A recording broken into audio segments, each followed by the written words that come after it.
Good morning po. Papakita ko pala ngayon kung paano magdugtong or mag-reconnect ng naputol or dalawang magka-ano ng mga coaxial cable. Ang gagawin po natin ngayon ay coaxial cable na RG11. Medyo makapala ng konti sa standard na ginagamit natin sa mga TV. At yung mga nakikita nyo, yan yung mga materials na gagamitin natin sa pagdugtong.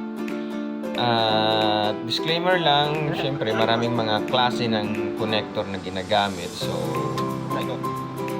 bawat ano ay iiba.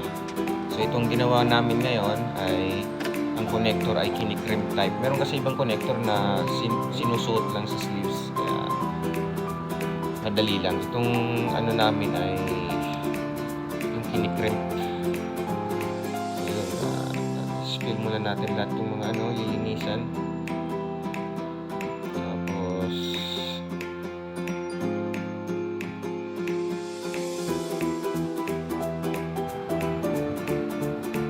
susukatin natin ngayon yung haba ng magiging natin.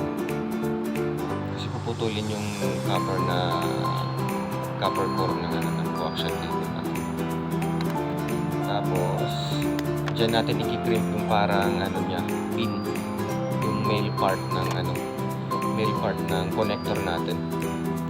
Yan. Tapos sukatin natin kung tama yung sukat. Okay, so crimp na natin.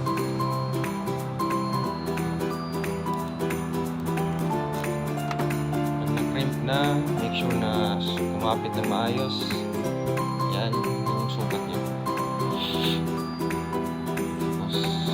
May pasok na natin, mayroong kunting click yan na maglalak yung pin. Pero syempre, siguraduhin natin kaya tinutuktok muna natin ng kaunti. Yan. Putulan naman natin yung ground wires ng coaxial cable.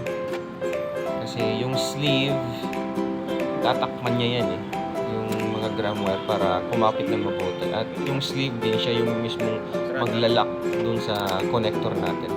Sa F-type connector. Yan. So,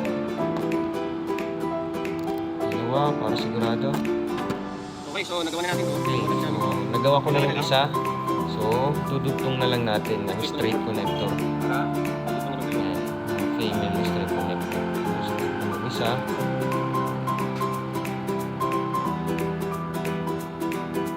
At pag nalock na natin na maganda, okay na.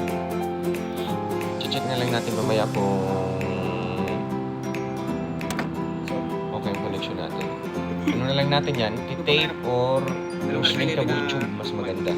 Pero sa case namin ngayon, tape lang namin yan. So, yan yung niya, finished product. Okay, next project ulit.